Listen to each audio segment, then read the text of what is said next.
interesting. Yeah, I'll go. Yeah, let's do it. Let's do that. Let me give you a Um, microphone. so in different debates or discussions I've had with religious people, that's a lot of what I do on alt space. Sneaking in some God. They've asked, Mm-hmm. they've raised this question of a lack of a purpose in life if you don't have religion. And being honest, I must say, it does make me feel a little insufficient, or I question, well, do I have a purpose of life? I don't know that I do, to be honest. I really don't. And then I question, is that normal? Like I'm missing what these people think they have in their purpose. Mm-hmm. I also have no children and I'm not married, so I'm sure that also leads to less of a purpose. But Mm-hmm. Mm-hmm. sure, I would envision having a greater purpose if I imagine some universal purpose or spiritual or whatever, but a lot of my purposes are very worldly, Mm-hmm. taking care of my family and such. Mm-hmm. I Mm-hmm. don't know. There is a feeling of a lack of purpose and seeking it. Interesting. I have a question for you. So, since you had some conversations with these people, what were their common answers for what their purpose is? I think they would just say that non-believers are lacking Excuse a me. purpose in life. We're kind of just wandering confusedly, whereas they found their purpose Mm-hmm. in their religious practice and belief. Mm-hmm. Well, okay, it's a thing that refers to itself. So, like a factor that you don't use in science discussions, for example, a factor that is just based on itself. I don't know if it's that. Remember when the comedian, I think it was Carling. What was his name?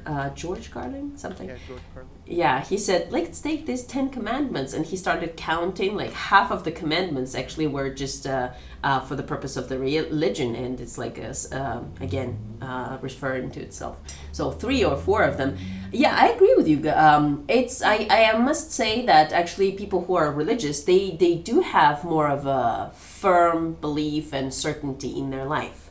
That's definitely an advantage of being religious, I would say. And another factor that I noticed is that they also have this feeling of community. When you're religious, you can always find some people that they're gonna be almost by default friendly to you, and they will accept you into their community. So I think that's also a very relevant topic. Also, I think the third thing that I would add is they say that almost religion almost always has this monopoly for moral. So something that Yeah. teaches you how to live your life and to be better to other people, it's like provided by the religion. Good conversation. It's an interesting conversation that I had with a couple of my religious friends, and maybe we can bring that up too. Sneak in some God. Okay, so Mar de la Suara, I've seen your hand raised, and I'm happy to give you your megaphone. There are not too many of us, so maybe I can give you all of you megaphones, and just if you start echoing, just turn it Hello? off. Hi, happy to see you. Can you hear me? Yes. Okay. Well, I'm not particularly religious, but I do believe in God, and I still don't know what my purpose is in life. You know, I have children. I've actually, well, of course, I've lost one, but Sorry for you your know, loss. I'm 66 years old, and I'm still kind of still trying to figure out why I'm here. I mean, other than the fact that my parents had sex, I don't know why I'm here. You know. Uh, Well, at least they had so something good. You? I don't know. I don't know. I mean, if religion helps people find a purpose, then more power to them. I have no problem with that. Mm-hmm, mm-hmm. Uh, but I think some people are maybe born into a role where they find a purpose in life. Like the Queen, for example. I think Mm-hmm, she mm-hmm. had a purpose in life, but she was born into that. Yeah. Me, I'm not anybody particularly special, and I'm still trying to figure out what it's all about. And I'm running out of time. It's a work in progress. Maybe that is the purpose. I think that I have some ideas.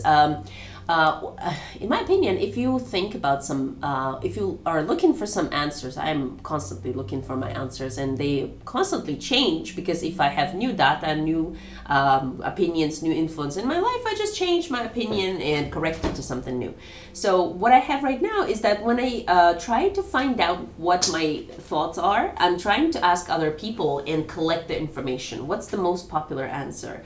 What is the answer that you hate most, maybe? Sometimes you hear some other people saying what they think and you totally disagree with that. Or maybe just, those thoughts of other people create little patterns of thinking, I think. And being aware of that and bringing that up actually helps me to come up with my own answers. And mostly it's just something, in the middle and an average mean of those answers that I hear from other people. And I try them as if I'm trying on some clothing. And I see how it fits my body. And if it fits my figure, if it fits who I am, my personal feelings, I keep that. If I try it on and I realize maybe if it's a pretty thing, this pretty idea, but when I try it on, I just realize it just doesn't fit me. That's when I just get rid of it or leave parts of it and integrate it into my my own design of things. So that's my approach to many things, actually. Maybe that's why I have my opinions the way I have them, like in every aspect. But let me share my point of view to purpose of life. I think that there are many different approaches, and depending on your beliefs, you use them as the coordinates. Like in maths, you have some zero number where you kickstart, and you measure everything from that point. So where you put that coordinate start, it depending on that, the same thing could differ. Like the same idea about having children, having family, where to live, where to invest to, how to take care of your health, how to, spend your money. All those aspects depend on your principles, I would say. So my principles are to be as free as possible, as honest as possible, as successful as possible, as beautiful as possible. And regarding all that, I try to find the way to do that organically. So that way I don't harm other people, because it also is very important for me. It's probably part of being honest with honesty is one of the biggest values in my life. Even if I lose the game, if I lost it honestly, I'm fine with that, because my karma is clear. Because I believe in a longer lifespan of my soul, I would say. If I don't even have a soul, it's just a convenient position to look at. It's a nice coordinate that works for every problem, and the solution comes easily when I use that system of coordinates. Find that space that you can take, not harming everybody else. And train your creativity to find more pieces that nobody else can reach because they're not creative enough or maybe smart enough. And find your happiness in those little pockets of reality that you create. That's one of the principles that I also have, to be creative. Whatever you do, generate something instead of consuming. So these are simple principles that I think would work for all people in the world. If this formula is applied to every person, that's going to be a very easy society. We don't even need any leaders. We don't need any particular rules or religions. It's just going to be naturally easy to communicate. And this formula is not utopia. It's not something that is destined to fail, because we can't neglect our shadow side. We should remember that the whole history of humankind actually is based on violence and blood and fear. All those basic feelings are, root chakra, root motivation for things. And I think if you remember about that and just taking things into account, apply these rules, that's going to always work, because people should know thyself, as they say. I think that is the number one practice that people should have all the time. That's actually this is my answer. my life purpose is to understand myself and to discover all the pockets of my inner universe. And that's a big purpose, I think, because look at the space, it's huge. And then look at how difficult our brain structure is and our personality is. So I apply those scales into my inner world, and if I can imagine those things, it means that my world is even bigger than that.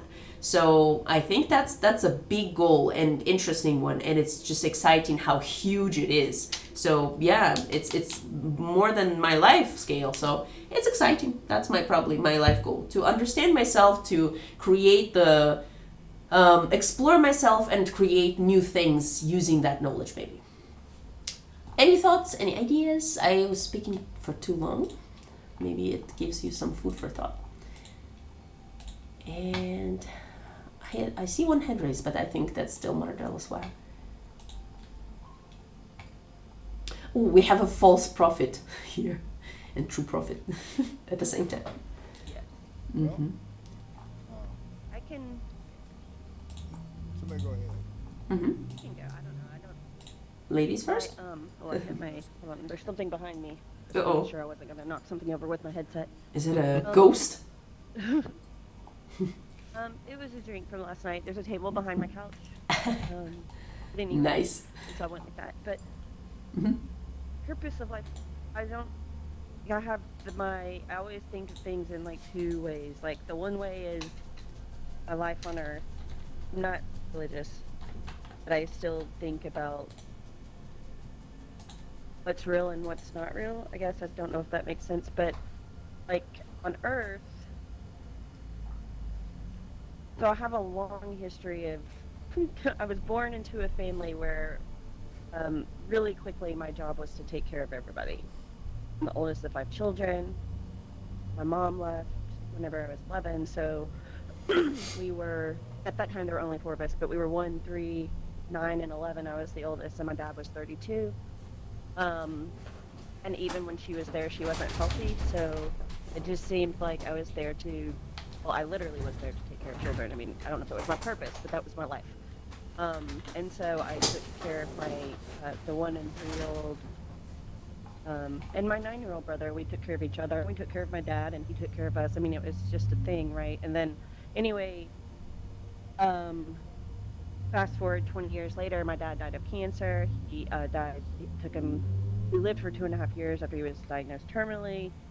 And then I was there with my siblings taking care of him for that time. And then in the last days of his life, the last few weeks of his life, we took care of him at home, and he died at home.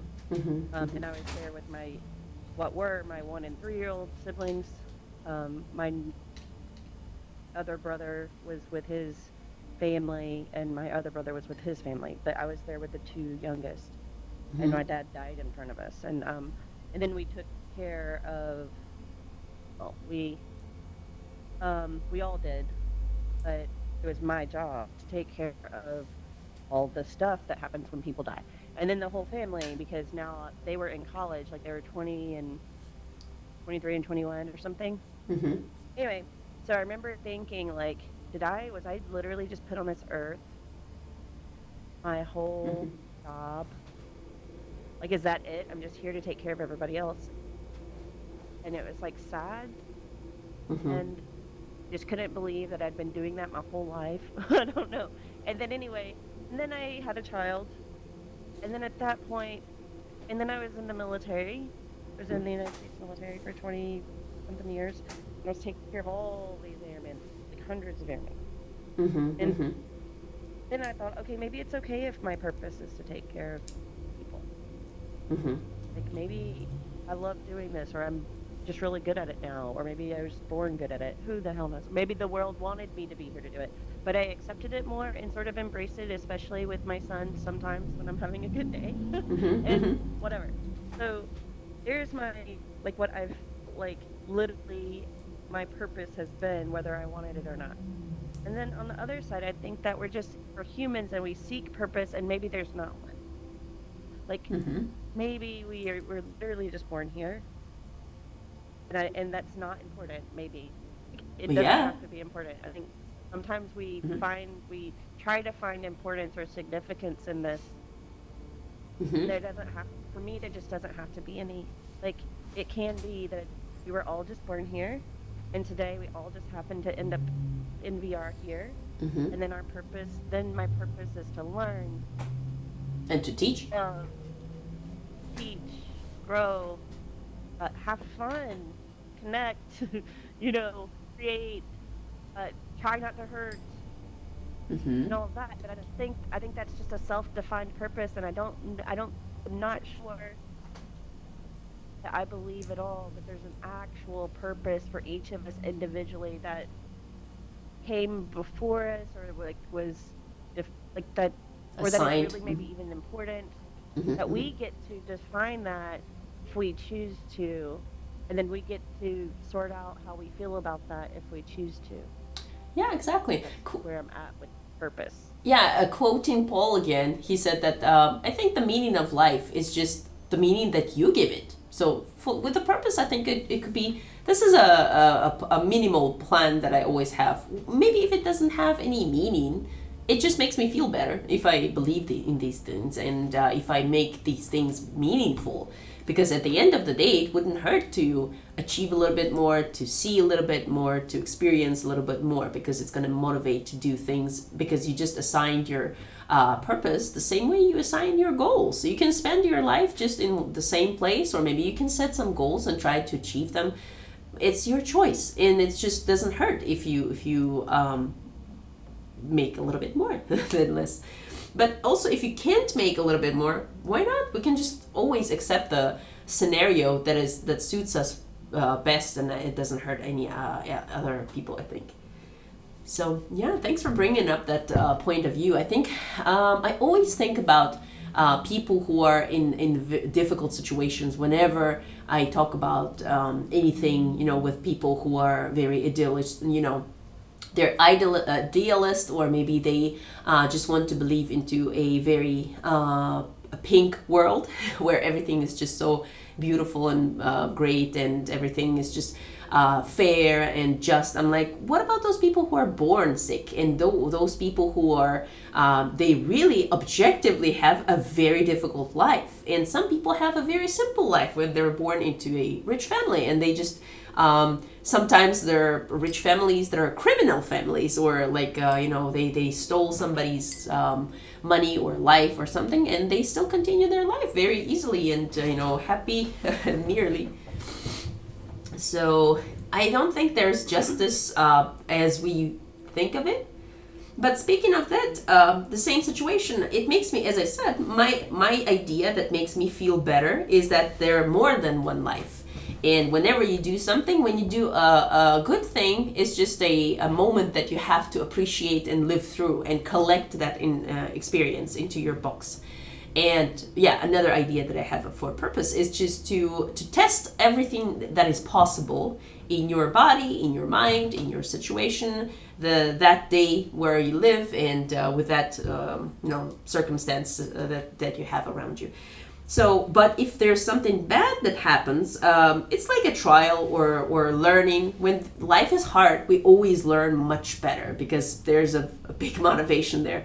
It's much more painful to, when you criticize somebody, that's going to hurt much more than if you praise them. This is how our psyche works. Our body reacts to pain 5 times more actively than to pleasure. And that's why we survived evolutionarily, if you believe into that idea, which also makes a lot of sense. If you base other theories on evolutionary theory in biology, they turn out to be true, which apparently proves the evolutionary theory as itself too, because otherwise other experiments would fail because they were based on evolutionary theory. So yeah, I think this life becomes this game, a fun game where you try to overcome the obstacles and just like remember about the points that you basically get for the next life. And your next life might be like the luxury, and just because you suffered so much in this life. So it kind of makes it easier, I guess. and brings you this a little bit more of energy to when you reach that bottom to just push and float into the surface again, onto the surface again. So yeah, a couple of thoughts about that. Thanks for sharing, Paige. Let's see, Mardel Smar, you were going to say something too, right? Oh, no, not really. I just forgot to turn my raise hand button off. No, I mean last time when we just were starting the conversation. Oh, well. Personally, I think it's great. I mean, you know, if you found that your purpose is to take care of other people, or take care, you know, as a caretaker, then, you know, if it's brought you happiness, then you found the purpose. But I think our purposes can change in life too. I mean, you know, when you're young, you have one goal, and then as you get older, it changes, and you know, so there's room for growth and moving on, and you know, trying different things. But like I said, I'm still looking. I mean, you know, you know, when I was younger, I wanted to be a good parent, which you know, I don't know how that worked out, but I wanted to try to be a good husband several times. And, it's changed throughout life. Now I'm just trying to, I don't know really what I'm trying to do, to be honest with you. I'm just, you know, hanging in there, I guess, and seeing if anything interests me as time goes by, I guess. Thanks for sharing. Sorry, I muted myself. I shouldn't have done that. But No problem. I don't think that my purpose. I don't think my purpose in life is to take care of people. I don't really believe that there's an outside influence on my purpose. And also like the people that were born into health and wealth and an easier, I'm going to put quotes around that, like life. I also don't, of course, if I were born ill and unhealthy, that would be a harder life. And I believe that it's inside of us to, I think everyone's got a lot of pain and suffering or in different ways, and everything's relative on their lives. And so like, my hurt feels a lot like your hurt, regardless of what's causing it, or, you know, your hurt is relative to your span of stuff, and mine is relative to mine. I don't know. I don't think that there's a real, I don't think that anyone else can define our purpose for us. And when I think about my purpose, I don't think I actually have one. Like I don't know if we all actually have a purpose other than what we do define. And sometimes I think we get pulled too much into life, like I said, like caregiving. We get pulled too much into it, and I'm just sucked in, and it's consuming me, and I'm suffering from this cloak I'm wearing, or cross I'm bearing, or whatever. But I believe I can pull myself out of that feeling and then look at it from afar and be more comfortable with it, or identify ways to change it or not, and look at the suffering and see if it's actual suffering or if I'm suffering myself. I don't know if I'm making sense. I think like we can suffer ourselves sometimes. Anyway, so purpose, I don't know. It's like I try not to give it too much weight. I'm afraid it would really, it's a lot of pressure to define a purpose. Yeah, that's actually another approach to things. Like some people, if they suffer from much, like too much from this meaningfulness, maybe it makes more sense just to omit that question and not have the purpose in life. Just follow the flow, as they say. And sometimes just like dealing with the things that you have already in your life, that's sometimes a lot. So let's not look into too much into the future, right? Let's deal with things that we have. I'll cross the bridge when I get to it, as they say. No, I mean, it doesn't mean that I'm not working hard or creating or doing great things. it just means that I'm not saying that those are my purpose. Like, I'm not giving them the weight or the heaviness of so much meaning other than this is a goal that I'm working towards, or I want to be kind to people. Like, I just try not to add this burden of that is my purpose to it. Like, because then then I will be less receptive of my mistakes. You know, I'll give myself less grace because I'm screwing up my purpose. I'm not just accidentally hurting somebody or not doing this the way I've intended or not meeting my goals. I'm also screwing up my life purpose. And I just try not to add that, try not to make it that big. Thank So you I for guess that's a sharing. really non-answer. I have no purpose. Yeah. Well, thanks. Your input is valuable. Anybody else who wants to share their thoughts too? To bring more into the I conversation? wanted to I wanted to share. There seems like some commonality in that some of us don't necessarily have a purpose, or we haven't decided upon it. And I just wanted to say maybe it's okay. It seems like society may have imposed on us that we need to have a well-defined purpose in advance at an early stage of our life, perhaps. And in some ways, that makes us feel inadequate or like we're missing something that other people have. And I just want to raise that maybe that's entirely wrong, and it's okay for us to not have a defined purpose and to be somewhat wandering and figuring it out as we go. Yeah, why not? Very scientific approach. Again. Okay. Yeah, thanks. Anybody else? Okay. Naturally arranged into a circle. Onyx, would you like to share anything? We have a small group today, so everybody's gonna have more time to speak. Okay. Okay. Let me give you a microphone. Yeah. Thank you. Sorry for my English. Just, Your English is fine, don't worry. I think individual life hasn't any goals because we're too small for small to be important part of universe. I think our purpose is survive. Let's survive our children, our grandchildren, and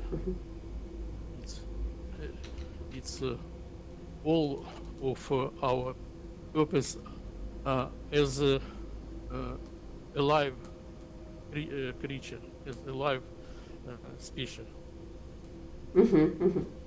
But in other way, we must learn universe. We must find the purpose of creator of our world, our universe. And in this sense, we have big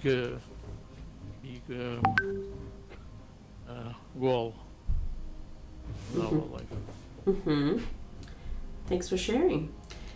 In the beginning of your speech, I thought about this book by Richard Dawkins, I think, the Selfish Gene.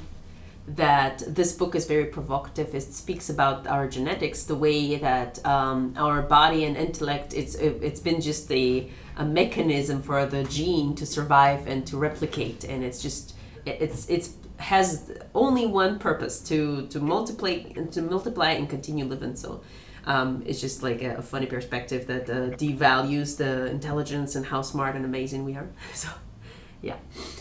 maybe, yeah, it's a noble goal if you think about it, just to continue life and doesn't, like in The Fifth Element. Remember that film from the 90s?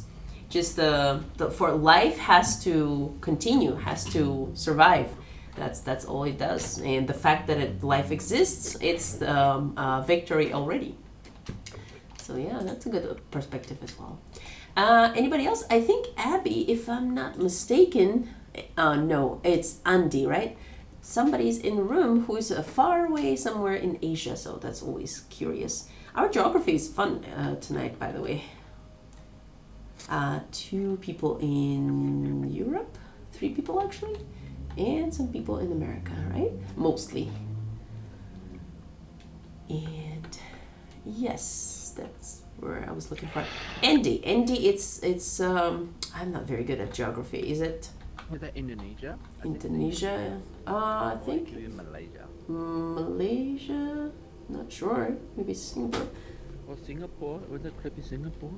Maybe. Andy, tell us, where are you from? Do you speak English?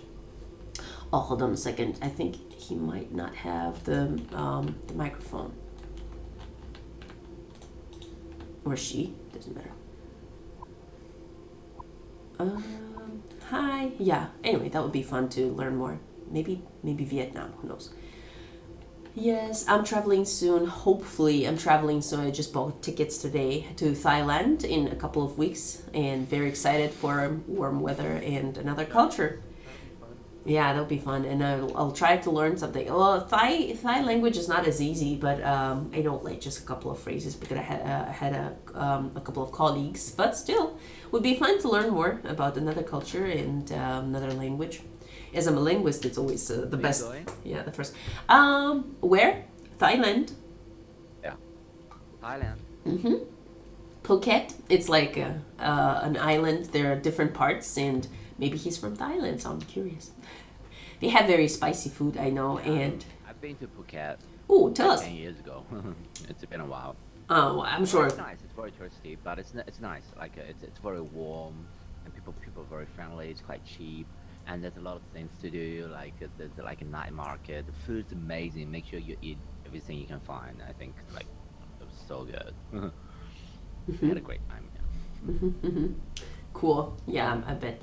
Especially a change from Russia to Thailand would be a significant difference in temperature. Maybe 20 or 30 degrees difference. So yeah, I'm excited. And they have so many fruits and vegetables. That's actually my dream, because in Russia it's really like you can buy fresh fruits for 3 months, and then the rest of the year it's just like, potato-like different. Yeah, potato-like stuff. Yeah, that's what it is. And Apples. apples, yes, a lot of apples actually. Their storage is fine, but what else? Yeah, it's hard to have a big diversity of fruits in cold lands. Okay, sorry, Adi, for just skipping you to look for Andy, but maybe welcome to Theory of Everything. Is it your first time? Yeah, it's my first time. Oh, welcome. It's a small event, relatively, because I put the poster just yesterday, but it's a weekly event. We have the events every week on Saturdays. And Theory of Everything is always about personal connections and creating this like safe space where we come to, me and my co-host Mendes. We normally have this event just like 2 people, but today he's busy, so it's my loner. So we always try to create the safe space where people can share their thoughts as they think, and honestly, and so when we talk about some topic that we choose every week, a different topic, we try to give each other a space for new ideas. And by listening to everybody else's opinion, sometimes you create that little pocket of the universe to expand your mindset too. So that's how I see this event. And today we discuss life purpose. So do you have any comments about life purpose? Do you have a purpose? Should people have a purpose? Yeah, let me give you a megaphone so everybody can hear you.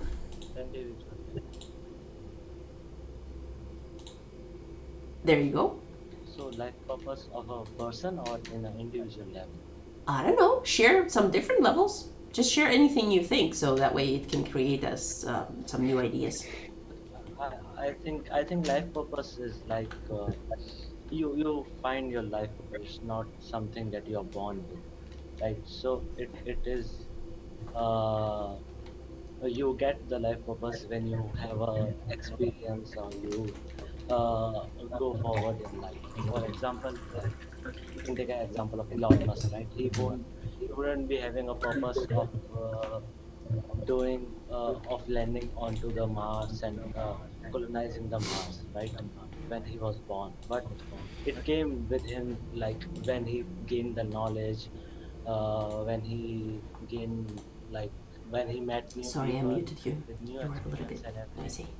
Hmm. Uh, so he so that became his life purpose. And like Hmm. it's normal to not have a purpose. Like your purpose can be doing your job and having a work life balance, or providing you're being there with your family or anything. Hmm. Or your Hmm. purpose can be a social purpose as well. Like so for example, you see a law that that has, like for example, you see anything, for example, like Edward Snowden, right? So he might be wrong, he might be right, but his purpose was a privacy. He saw the problem there, and he dedicated his, not life, I would say, he dedicated his work towards creating awareness about privacy and all this stuff. So I think, yeah, that's my thought is. Hmm. Thanks a lot. That's very interesting perspective and very diverse. Cool. Anybody else? Would you like to continue? Yeah, chain of thoughts. I see some hand raises, but for some reason my control doesn't work. Okay, 1, 2. That fixed it. Olex and Mardelswar. Mardelswar, yeah. It's been 7 minutes ago, but still, if you have those thoughts and you remember them, Well, hit it. now I'm not saying I necessarily believe this to be true, but it does seem like that some people are born with a purpose. I mean, they've made such a difference in the world and risen out of the, Mm-hmm. they, Mm-hmm. it just seems that, like, I don't know what I'm trying to say here. Isn't just some people. I'm not saying everyone, because I'm certainly not. But there are some people that seem to be put on this earth for a particular reason. I mean, for good or bad, to make a difference. Interesting. How to under That's That's an interesting idea, and it was mentioned before, and that's really interesting to talk about. What do you think? How to find that out? It's like, where's the I don't cause? know. It's just curious because it may seem from from a different perspective that that person is so determined that they probably have that goal in their life, but what if they just what if they just are more definite and they define their direction just early on, and that's why you have this feeling that it's always been there. I don't know if just let's speculate on that. What kind of purpose could be arranged to a person? I have a certain feeling that Well, I mean, there's different uh examples uh-huh of people. I mean, uh-huh good or bad. I mean, I can't think of anybody. Well, let's just say somebody like Elvis Presley, right? mm-hmm Here was a young guy that was born mm-hmm dirt poor, and then he, at a very young age, he changed, mm-hmm the way people feel about music. I mean, he made a difference in this world, and yet you wouldn't have saw that coming when he was a child, but it seemed like he was made for that purpose. I just saw the mm-hmm movie Elvis. That's why I'm bringing it up. But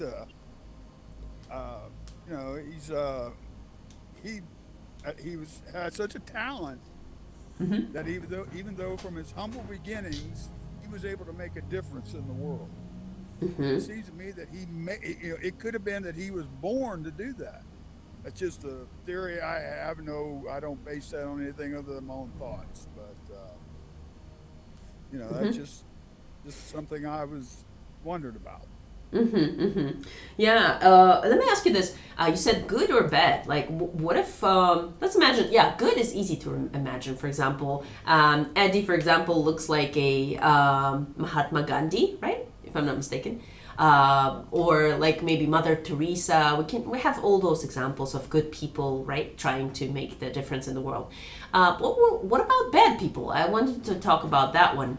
Like, what about Hitler? Do you think that he was almost, born with this purpose to try to find the perfect race in the world, or to clear the humankind from, I don't know, like from unclear nationalities or whatever, genetic needs, or I don't know, maybe just to create this situation where the world around united against the nationalism and Nazism. I don't know. What do you think about this example? If you think about it, Yes, I think it's possible that he had that was his purpose. If there was, I don't know. I mean, killing 6 million Jews was definitely, I don't know what to say about that, but as somebody mentioned, I think in one of the this events. is from a biblical point of view. This is from a biblical point of view. I know you're an atheist and all that, but Not necessarily. I'm not an atheist. it was not I'm an explorer. Israel was not a nation. Yes. Came along, was not probably wouldn't have happened. Right. Yeah. I was just going to notice that too. So, if that was his purpose and he did it, that's what it was. Another biblical. Like I said, I don't know. I believe all this, but I'm just saying it. I'm just putting it out there.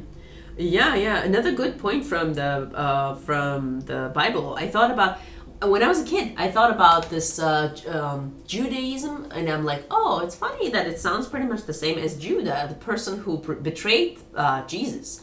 And then I thought that maybe he betrayed Jesus to bring attention to this, precedent, and the fact that he became so popular. It was because he was crucified, and he was such a good person, and Judah actually had to create this situation where he was crucified to bring more attention, considering that he was his friend as well.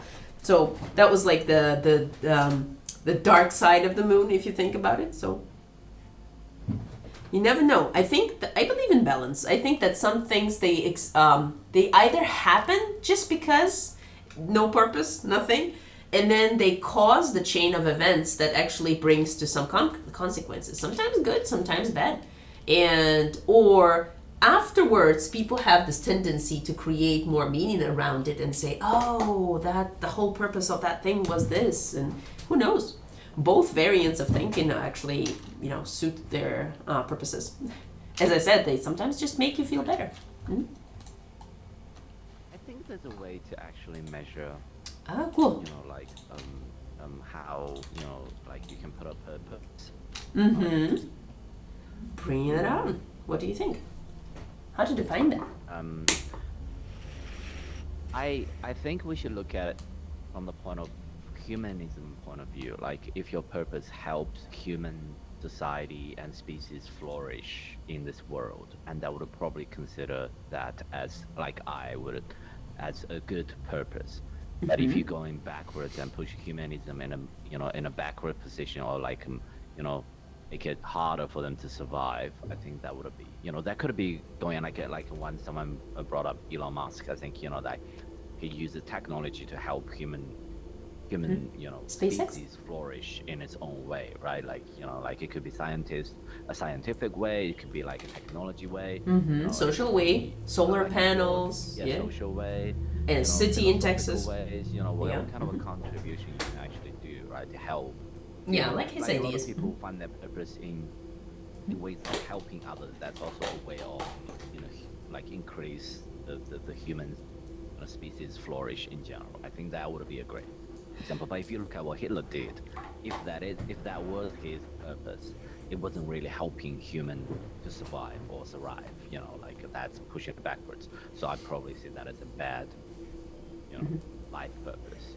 Okay. Yeah, I have a couple of notes when you. I agree with you for like maybe 90% because this is the same thing that I think. I like humanism, but at the same time, when you switch positions, it sounds very unfair to limit the planet to humanity. I'm like, oh, if it helps humanity flourish. Who exactly is humanity? That's the first definition that you have to give. And the second definition is what is flourish.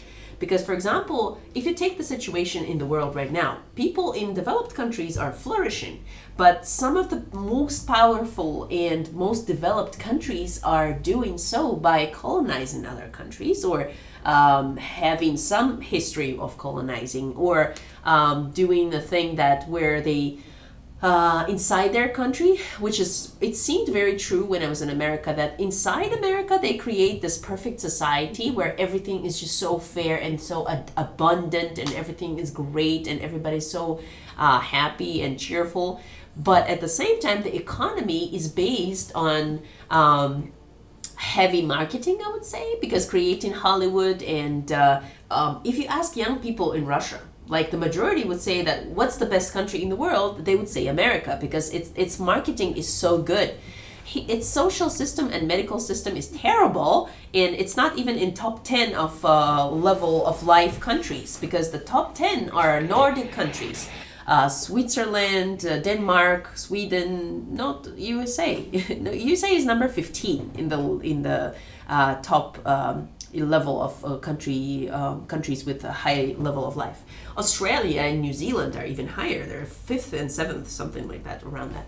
And but its marketing is so good that the majority of the humankind thinks that America is the most powerful country. Well, has been for a long time. I don't know about the situation today. It's changing so rapidly. I don't want to jump into conclusions.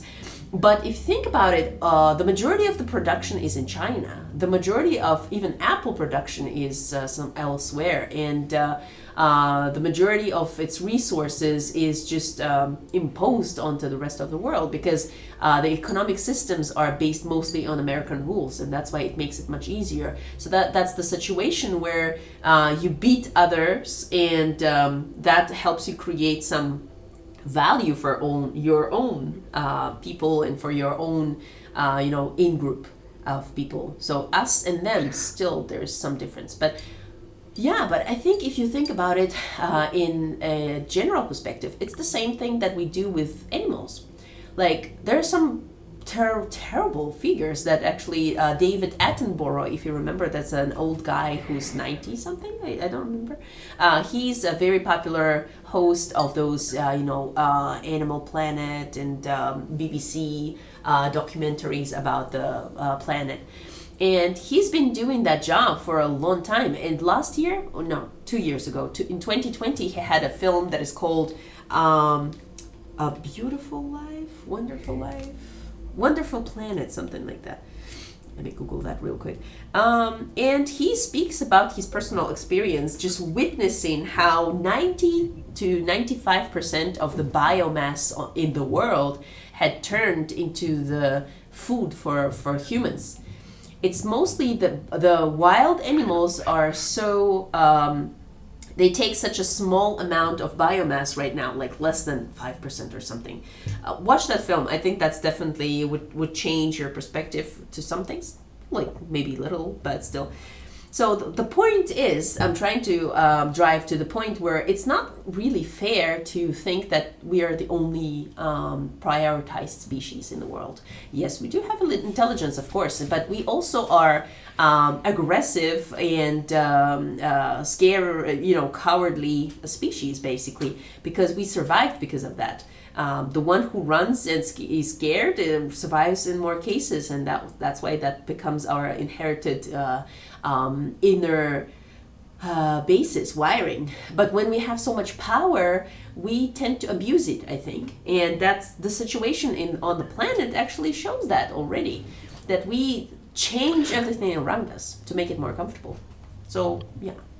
I think when I say I agree with you in a lot of points that you just made, but I think when I mention humanism, it does not necessarily means putting human absolutely above every other things.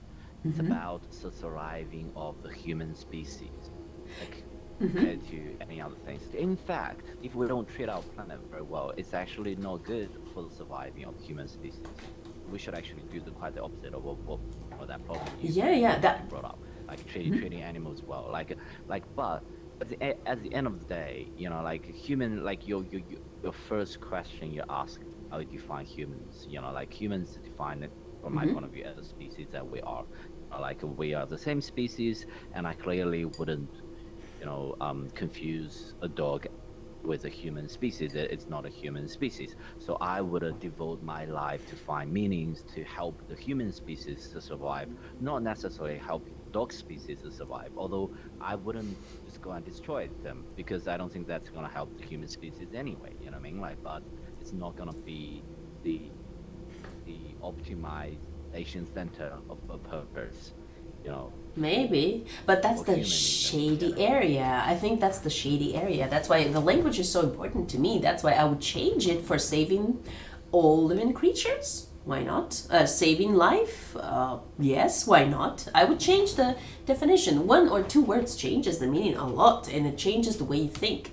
So the first time I heard this phrase, like for the flourishing of all living things, it was like part of the meditation on yoga classes that I started visiting many years ago, and I thought, oh, that's a nice way to put it. For all the living all living souls or creatures to flourish. Why not? I like that definition more for myself. I agree with that. I think that's a great direction, but unfortunately, I'm afraid that's quite a utopia sort of thinking. Yeah, That's too far. almost a forced egalitarianism sort of thinking, but without respect to nature's hierarchy. In nature, animal dies. You know, other people prey on other animals prey on each other in order to survive.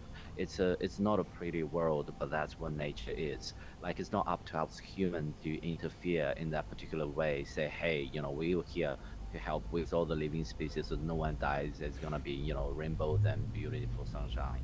You know, that's not really. I think that's a utopia. If we keep pushing towards that, it's probably gonna end up as a disaster. I believe it's Maybe. about finding a balance and respect nature's hierarchy in all of ways. Yeah, that's where it gets tricky. I agree with you totally. And I think the trickiest part about, as I say, ideas are great, people are bad. And when they try to apply these ideas, everything starts crumbling into pieces and just everything changes so quickly. It concerns mostly religion. I think that the difference is very clear there. But with many, many different things, it's the same. Social systems, government, laws, all that. The idea is great, but when it gets to the point where it starts being executed, that's where everything is ruined. Olex knows because in Russia we have the saying that the strictness of the laws is compensated by the sluggishness of its execution. Because everybody just knows that there is a law, but who cares? Nobody, follows the rules. And yeah, but I wanted to talk about that shady area that we just mentioned about living creatures and humans. And I always bring up some interesting aspects of when we start talking about the nature, as you said, like there is a lot of competition in nature for survival. But at the same time, if you start saying that we should not influence the nature, I'm like, well, we did already. We have done that so many times that it's, look at our dogs. That's the the brightest example for me. The cats, I think there are multiple species of cats and dogs that are heavily crippled genetically because people influence their selection so heavily that they just decided that this ugly, retarded or heavily crippled, disabled dog is so cute. Let's just breed it and have more. And there are some species of dogs that are not able to naturally breed. But humans, they still keep, forcing them to just have more of these cute little puppies, and we influence the selection all the time. Look at the apple trees even. We selected them and domesticated so many animals within, 10,000 years? That's it. Human existed in the same pretty much according to the data today, our planet has been here around for like 4.5 billion years. Life existed on the planet around 3.5 billion years. And dinosaurs lived a few million years. And if you take the hominids, the species that are human physiologically, we've been around for around 200,000 years. That's our lifespan, and it's like a very little speck of time if you think about the scale of the history that we have. We stand on their shoulders of previous generations of creatures. And if you take it, humans have changed. It's like unprecedented change that we can see in the world. We dominate this planet heavily, and we, as I said, I doubt our motivations. It's not always clear, because it's just, I think that's where I believe into randomness. Like, I think we just survived just because we happened to survive, and not because we were the best or maybe the fastest or the smartest. Yeah, we've been the smartest, but I think Neanderthalians who are extinct, they actually had a bigger brains, and they had more of a pronounced features. They were small, stronger and bigger and with bigger brains, and I don't know, why did they extinct? Maybe some random event might happen. I think we survived because we were mostly living in the communities. Oh yes, the that's a book very called good point. Sapiens, and Sapiens did tell that like we were living in the communities, and we were not the individual society kind of thing. We had a community kind of thing. That's why we survived in the first place, even though the other species were, more stronger than us.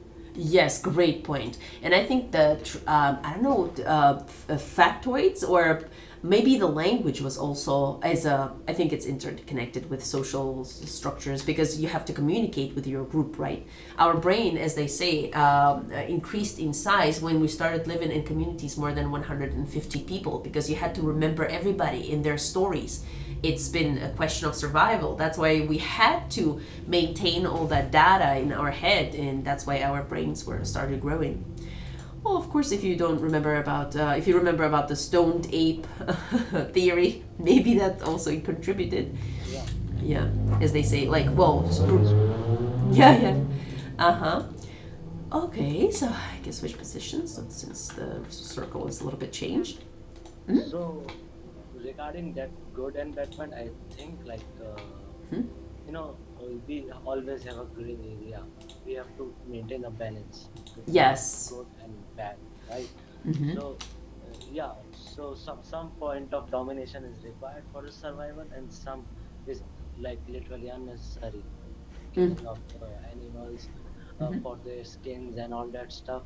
So that's like literally unnecessary for the humans. But like for food, it might be, can be a reasonable for some people. Very good point. Thanks for adding me as a friend. I added you back. Paige, I saw you were trying to say something, so I gave you a megaphone. If you got it. There. You have it. Hey. I was just gonna say that I don't. I guess I always look at things from a humongous picture. But, like you Bring were it on. saying, so you've been around for 4 point something of the Earth, the planet or whatever's been around for 8 billion or 4 billion years, and then go through, and then there's dinosaurs, and now there's humans for the past 200,000 years, and what happened to the Neanderthals. And I think, a lot of animals have gone extinct before humans came around. That was a part of the cycle of life. And then at one time we were dominated by dinosaurs, and currently we're dominated by humans, we, the universe. And so I just think something's going to come next, and it'll be the dominating animal. I don't know. It's hard to tell if what we're doing, which there's so much bad, right? It's really easy to focus on how we're killing the planet, we're killing the animals, we're killing ourselves. We might be just killing the whole universe. Who knows? Life. Like the next, we're still evolving, and we humans may not even be our next evolution or whatever we become may not even be the dominant thing. Other animals are evolving AI. too, and other things are happening also, and we could just literally be this speck, and us killing and each other and hurting animals and doing things seems really important. It feels really important because we're living and alive right now and I'm witnessing it. But like in the big scheme of things, we might just be animals being animals. Yeah. And we're just, and more animals are going to come and do other animal things. And sometimes they're good for the planet and sometimes they're bad. We make a judgment on it based on our existence and our species. But like big picture, that's just what's important to us. The earth is just important to us. But things were improving and going bad before we got here, and I think it's just going to continue on. And just a little speck. I agree with you. There Does is. that mean that we shouldn't kill? Or that we should kill, or it's not important? No, absolutely not. Like, we're here, we're existing. We should we can feel it. It hurts us, and we know what's right and wrong to some degree. So I'm not saying like screw it. We're just being animals. Let's just destroy everything if they're doing it. But I just don't know. I always just don't think that we're that important. And I'm completely content with that. By the way, like, and I don't think that's insulting. Like, I think that the world is humongous, Yep. and so I just think it's okay that we are a part of it. Maybe it's beautiful. And we're Yeah. just lucky that we get to be aware that we're a part of this, because some animals are not aware they're a part of it. So Yeah, I just precious think point. that we're lucky in that. Yeah, Yeah. thanks a lot for bringing all that up, because this actually has a lot of evidence as well. What you're saying is also has a lot of facts that proves that too. And there's been so many different extinctions in the history of the planet. That's true, and they happened long before the humankind came into the rule, as they say. So yeah, I agree with you. This is also another perspective to the things, and yeah, it takes place. So yeah, you're right, but like in some points, I would say, what was this show? So that showed like how many animals or living beings got extinct after humans came.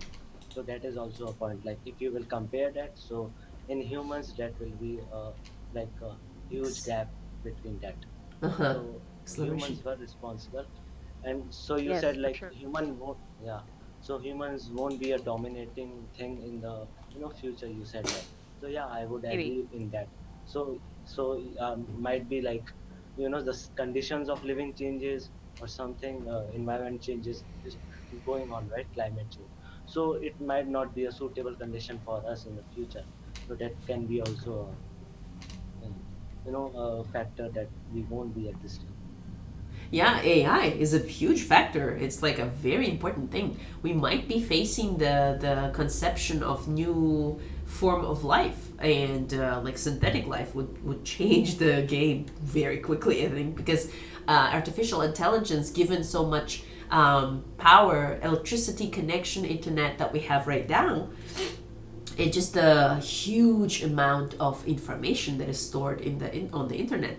I think that's gonna give AI, if it ever occurs or emerges into the world, I think it would accelerate and develop so quickly that we might not even notice that, and it's gonna happen, like might happen very quickly. So that would change the game dramatically, if that AI is not friendly. But we'll see, because people influence AI heavily, and I think it's just gonna be another reflection of who we are.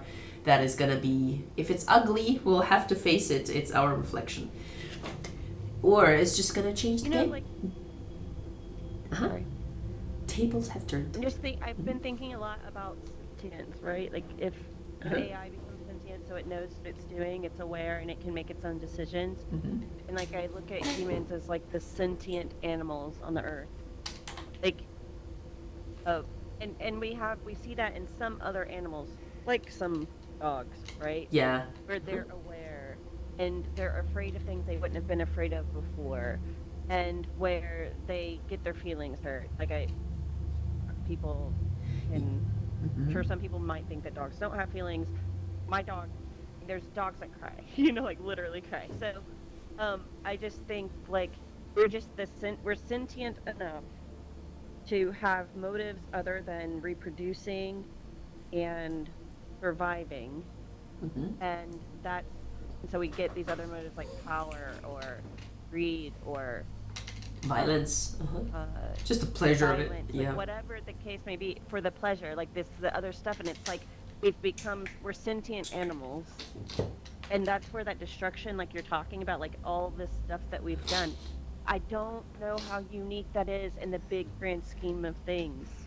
Yeah. It might good be point. unique today, but we might be the first ones we know of that were sentient, but AI can, I think it can become sentient just like we did. But so can the other animals, and there's no telling what will be. I don't know. I've been thinking, wrapping my head around the fact that, like, or my belief that we are animals that are sentient. We've, like, sort of awoken, and we're no longer just on this natural, we must reproduce, we must survival of the human species. We do have that. That's why we have tribalism. That's why we need still stick together Yeah. to feel okay, because that's our survival is based on it. But anyway, Yep. I don't know what that has to do with our life purpose.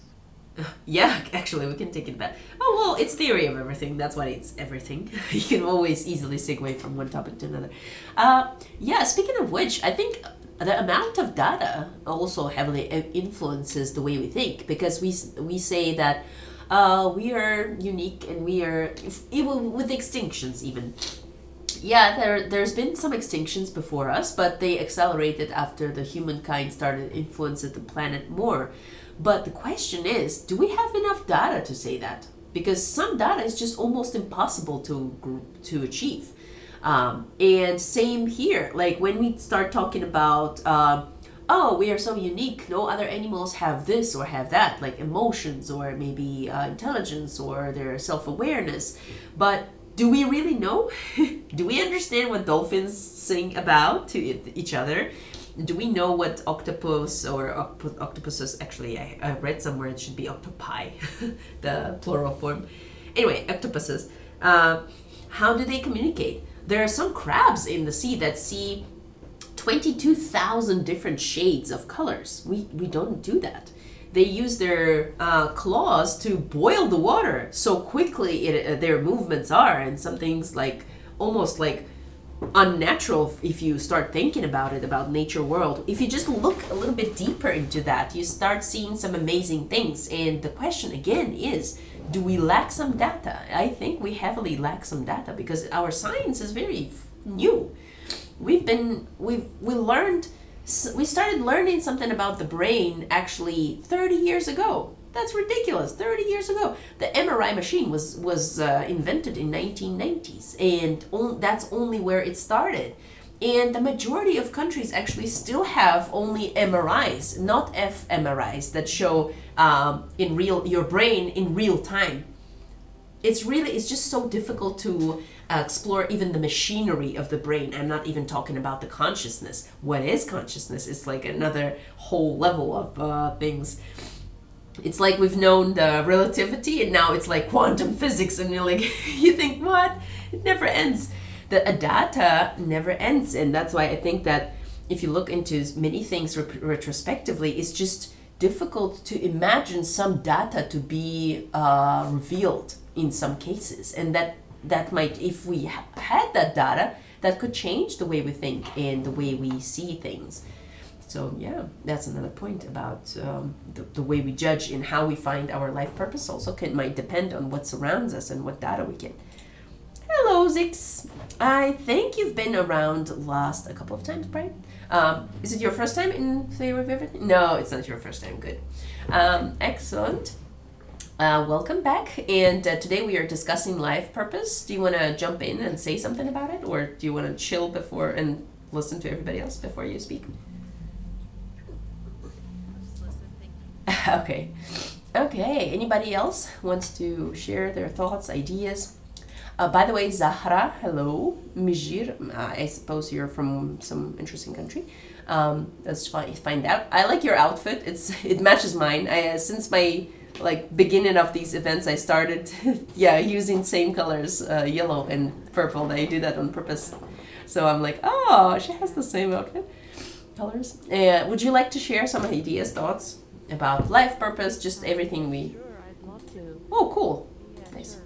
Actually, these type of conversations I am passionately I'm would adding love you as to a get friend. involved into because Mm-hmm. yeah, thank you. I myself am student. There is this movement that is happening in Middle East. Where were you from? Can you that, tell us more? My teacher's name is Muhammad Ali Tahiri. Mm-hmm. Originally, I'm from Iraq, but I'm living in Iran. Uh-huh, interesting.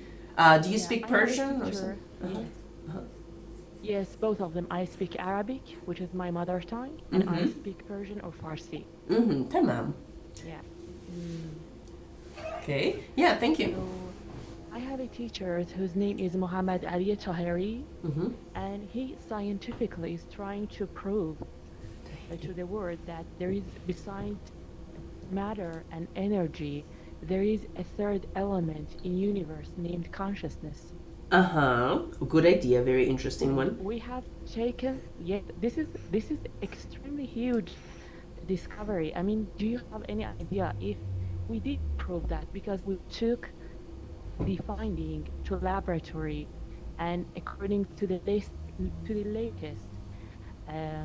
scientific standards, we done experiment, and they all came positive that proved there is this third element in the universe.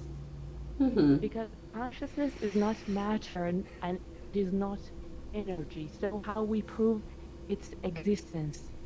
It leaves behind some effect. Mm-hmm. And with number, with statistics, you can prove its existence. Interesting. And I'm Googling. we participated in Arizona's Consciousness Conference in 2020 Mhm. and 2022. We have published over 100 articles in the website Journal of CosmoIntel.com. You can go ahead, visit it, and see some of our findings. Publications. That's pretty cool. I googled it. Muhammad Ali Tahiri, right? Alternative medicine practitioner. Whoa, I can text you his name. Yes. I think it's him, like a guy with it's mustache. someone He who looks very smart. Irfan Hange Culture Institute, right? Let me use my screen. Are you talking about collective He consciousness? is founder. Mm-hmm. Yeah, he is T consciousness. We named it T consciousness because of Tahiri. Because we want to. The consciousness we describe is basically different than others factor that people describe. She also thinks Because we have our definition. Mm-hmm.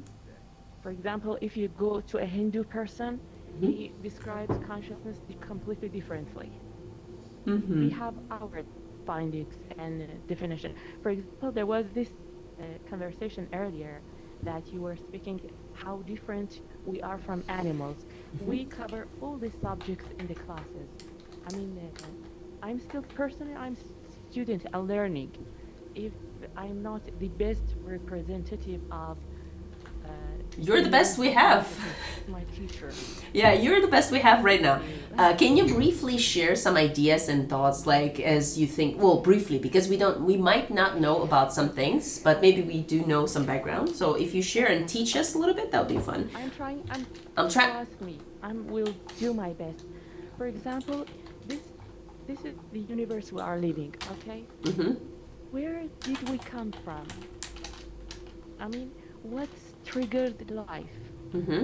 What is the most important thing that we, as human beings, can accomplish in life? What is philosophy of my creation? Why do I exist? Why creation was a necessity? Why it had to happen? Mm-hmm. Well, they say emergence for today. Oops. What, Can for you hear? example, Okay. yeah, all of these questions we answer in the class. Mm-hmm. Let me just put the video in the background. I found it on his YouTube channel. It has Arabic comments, It's different unfortunately. Then you can put actually yes science facts. There is Farsi. Farsi? We actually did many also documentaries about origin of life, consciousness, cosmology, all of that. Cool. I mean, I'm not here to bullshit you with a couple of beautiful sentences. We took this idea to laboratory, Mm-hmm. and with statistics, we proved there is a third element in the universe. That would be very exciting We if have done it's that. You can approved by the let me peers. text you Yeah, text me some information. I can put you the website. If you're some of you maybe or some of your institute is willing to come to the events and read some lectures and share some more information, that would be fun. It seems very relevant to our topics that we discuss a lot. We talk about science, we talk about religion, spirituality, a lot. So maybe we I'm texting you the website actually. as I said, I googled a little bit, but still Talk to them, yes. because of the language, you see, there's no way. Let me try to no. There's no way for me to translate Farsi and get some idea about that. So, There is language barrier. including that, I think, and just like one of the things. Okay, Journal of Cosmo Intel. Sounds cool. Sounds very interesting. If yeah, that would be fun if you came, for example, maybe for 30 or 40 minutes to take part in the event of some time in the future and tell us something fun, like take one subject and tell us more about it from the perspective of your institute. That would be fun, just as an experiment as it is. Okay, I've got that one. Journal help. Can I copy it? I don't think so. Anyway, yeah, if you can briefly, if anybody has some questions or maybe if it's interesting, I would love to hear more if you can share. Okay, I see some hand raised from Caligula, and let me give you megaphone. There. Thank you, Ozzy. I was going to mind my own business. Of course, it's your you can promote what you'd like, but if you're going to promote what is promoting, I think everyone should be aware of their problematic beliefs. I've had a discussion with her before, and they advocate that mentally ill people should stop taking their medications, that they only need an exorcism from her organization, and also they make guarantees to people terminally ill with cancer that they don't need standard treatment. They Yes, just need exactly. connection I'm not with going to deny consciousness. that. Well, yeah, So mo- I I'm don't not know going if to you want deny to that. promote that to your audience. That's I think everyone should be aware of that. yeah, sure, I would do that definitely because this is the first thing that I do. I always Google and I see what's written in Wikipedia, and the first phrase always is more representative: alternative medicine practitioner and cognitive researcher. Okay, that's just the amount of trust that I give to people, but still The interesting. word- yeah. It's totally fine. The world we are living is based on duality. So for someone a different opinion comes in and disagree with, that's fine. But there is a level. For example, you can hear what I say, you can observe the data, the discoveries, and then you can judge me. You haven't even taken the time to go ahead visit the website. Have you? Have you observed the name of the scientist that made the discoveries and agreed there's a third element? I mean, did. all of these people are from Went to it. universities. Page. I went to your website, the CosmoIntel.org or CosmoIntel. Something. I went to it whenever we first met Interesting. after the first conversation. What was it? I'm gonna say that. It was interesting. It's been about 2 months. I feel like the last time I went there. But I mean, I was a part of the conversation where people don't need to take their medicine and stuff like that, and that is, I think, a dangerous thing to tell people before Yeah, providing safety to the. providing I- like a lot of other stuff. I do think that there's danger in that, and especially someone who has had mental health struggles. Like I know what it's like whenever I mess with my medications. But I don't. Yeah, I'll say that both of that. Yeah, good points, I think, from both sides. I agree to your points because sometimes it's really dangerous to just take and change the practice that we have today. But to some point, I might understand what's going on from their side, why they talk about these things, because there's an emergence of transpersonal psychology. I think psychology is undergoing some dramatic changes in intensive development right now, and because the interest in mental health is increasing year from year, look at the generations. Younger generations have much higher levels of depression, mental diseases, bipolar diseases, autism, all these, again, data. As we said, maybe some things were underdiagnosed in the past, but still, there is more demand for that, definitely. And I think the science itself is relatively new, and adding to that the new science of neurology, I think this is one of the sciences that is still undergoing active development. And transpersonal psychology actually was out of the paradigm for a long time. And Stanislav Grof, or Stan Grof, is one of the guys who is like a very good gateway into the world of transpersonal psychology. I see it becoming more into paradigm, like getting into the paradigm as I see it. It's really interesting how that's changing, because the society is changing, and that creates the demand and the conditions for these new ideas. When you take transpersonal psychology, you think, what kind of things they discuss? They say that they have like multiple lives, and they have these, travels into lost lives, and they have some, if you look at it from a traditional perspective, you think, wow, this is something not very scientific. But when you get deeper into that, I can see their logic, because probably their ideas were for a more of a open-minded approach, I think. And that their approach actually says that many people have to actually be more aware and take care of their traumas. And one of the ways to do that is to dive into that. Not trying to inhibit that, but rather to take this, significant spiritual experiences where you face the problems that you have inside you, or maybe not problems, just the different levels, deeper levels of your personality, and living through that experience. That sets you free of that experience, and you get to the next level of development. So maybe that's the point where they also are trying to get to. Maybe, I don't know, the idea seems definitely crazy today, but maybe in the future, maybe it's possible to, if we find, first of all, the causes of those diseases, if it's clearly genetics and it doesn't have anything to do with psychosomatics or traumas or some things that you can change, that's one thing. But if there's something that we could do to provide ourselves some development, and if it was more clear, to me psychology is very unclear. It's like we have no idea how that works. We found some working methods already. We randomly apply them and they randomly work, but still there's no clear understanding for every single person to understand that. Like safety with health, I think the majority of people today knows what to do and what not to do to stay healthier, like not to smoke cigarettes and alcohol. I think everybody now understands that it's unhealthy. I think with psychology, we still don't have that. We don't have that common awareness of what is going on and how it works, because we don't have that knowledge, I think. And yeah, that's an area for speculation, of course. We get out of the paradigm, or we're at the edge of it. So yeah, keeping that in mind, why not? We could discuss that. To keep our minds open, but as Paul said, not too open to let your brain fall out. So, anybody else? Do you have some ideas, thoughts? Let me see the participation.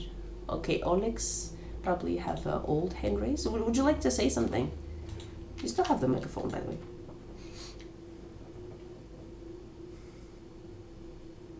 No? Okay. Yeah, I think I'm gonna, if you don't mind, I'm gonna wrap up, because we still got to, actually it's been the whole event. Yeah, actually we are wrapping up.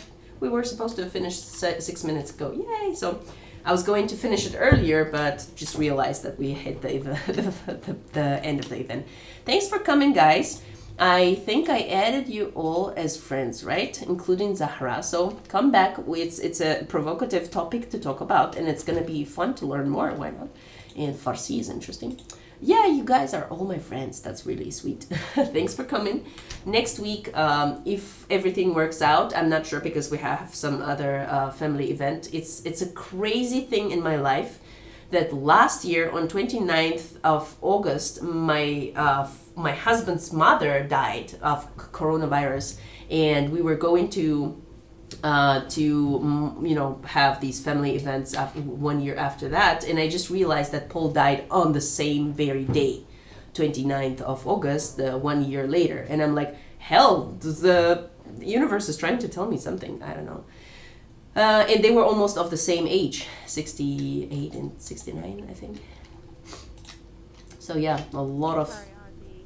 Yeah, thank you. It's not my first time with death, and I think you do understand how that feels like, because you told us about your father.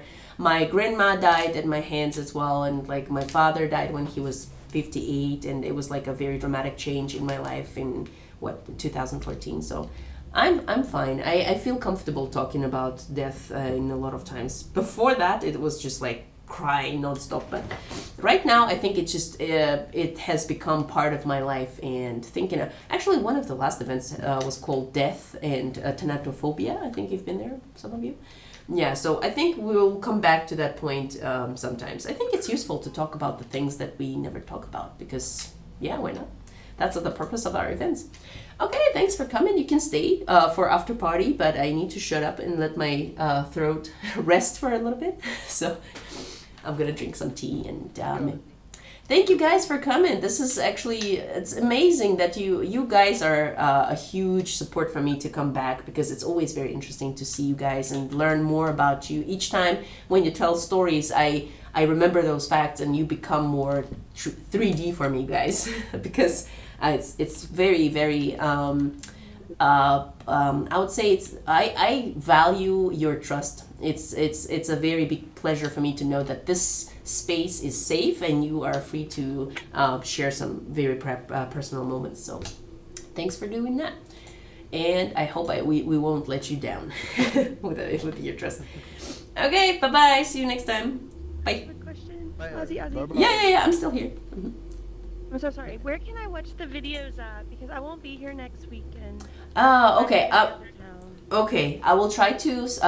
Actually, I was recording this video as well too, and you see this poster with "Join Our Community" information. You can find the YouTube channel. It's called just The Limitless Mind, same as here. And there's Discord, but it's dead. I wouldn't recommend going there. But if you go to the YouTube channel, it's really small, but I would appreciate any subscriber. Basically, I just store the recordings for myself, and some of them are really crappy because I was not very experienced, so I started doing that only for Toe. And you'll find a couple of playlists. One of them is Exploring VR, just random stuff that I explore in my headset, mostly in Russian, some of it. And the second playlist is Theory of Everything, so you can get there and find a lot of videos. Perfect. Yeah, creativity is a fun one, and like solitude, dreams, lucid dreaming. There are some interesting topics, and if you find them curious, you can always message me and suggest some ideas that you would like to discuss. Maybe the same topics to be repeated, or maybe some of new ideas. As Paul said, maybe we can discuss kill or not to kill and sneak in some God there. So. Yeah, no, I appreciate it. And I have your email address too, so Oh, I'll cool. send you, I actually owe you an email. I just haven't, it's been like a month and I still haven't done it. So That's if you've fine. forgotten, you'll remember when I send it to you. I haven't forgotten, so I'll send you that and I'll look at the page. It's good. It's better. good. It's good. Thank you. It's a smart plan that I have. I just share things immediately and forget about it, so I don't have to think about it too much. So when I get new messages, I'm like, oh, that's so cool. Somebody wrote me. So I instantly forget about things, and that helps a lot. Not to keep too much in my mind, and to be always positive because you get something new and fun from people. Okay, yeah. Continue your conversations, Kai. Bye. Great. Bye. Bye, thank you. See you next time. Bye.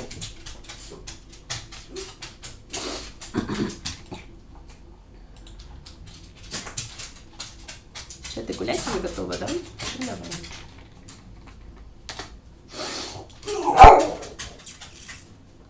Сейчас идем.